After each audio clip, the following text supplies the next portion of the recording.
The Haunted Tree in the Forest.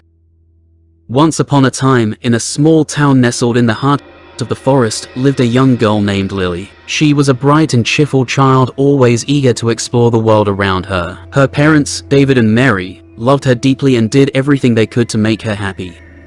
Lily was particularly fond of the forest that surrounded their home. She loved to wander through the trees, watching the birds and squirrels play. Sometimes, she would even bring her parents along with her, showing them all the secret spots she had discovered.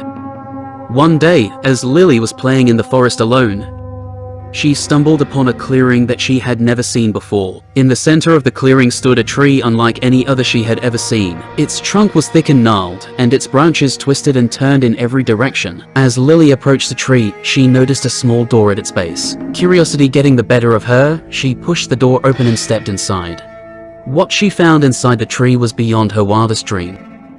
The room was filled with books of all shapes and sizes from floor to ceiling. Lily's eyes widened in amazement as she scanned the titles, each one more fascinating than the last. As she walked through the stacks, she noticed a strange, dark book tucked away in a corner. It seemed to call out to her, and before she knew it, she was flipping through its pages.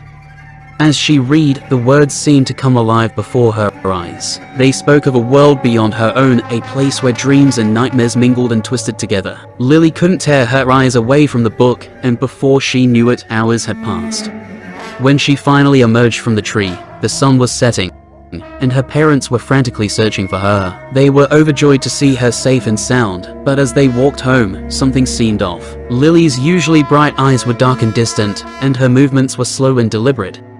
Over the coming weeks, Lily's behavior grew increasingly erratic. She would spend hours locked in her room, poring over the dark book. Her parents tried to intervene, but Lily would become angry and defensive whenever they brought it up. One day, as David was walking through the forest, he stumbled upon the tree with the small door. As he approached, he heard Lily's voice coming from inside. He pushed the door open and was shocked by what he found. Lily was sitting in the center of the room, surrounded by candles and strange symbols drawn on the floor. The dark book was open in front of her, and as David watched in horror, he saw that Lily's eyes had turned black as pitch. "Leave us," Lily's voice boomed, deep and otherworldly. "This is not your world anymore." David tried to approach his daughter, but a powerful force pushed him back. He stumbled out of the tree and ran back to his home, tears streaming down his face. Mary and David spent the next few days frantically trying to find a way to help their daughter. They consulted doctors, priests, and even shamans, but nothing seemed to work. Lily's behavior grew increasingly erratic, and her eyes remained pitch black no matter what they did. Finally, one night, Mary and David heard a strange chanting coming from the forest. They followed the sound to the clearing with the tree, and saw that a group of cloaked figures had gathered around Lily. They were chanting in a language Mary and David didn't recognize, and as they watched, they saw Lily begin to writhe and twist on the ground. Suddenly, Lily let out a blood-curdling scream, and her body contorted in unnatural ways. Mary and David tried to approach her, but the figures raised their hands, and a powerful force pushed them back. As they watched in horror, the figures continued to chant, and Lily's body began to change. Her limbs grew longer and more twisted, her skin turned black, and her eyes glowed with an otherworldly light. Mary and David could do nothing but watch as their daughter transformed into a creature beyond their understanding. With a final piercing scream, Lily leaped into the air and vanished into the trees.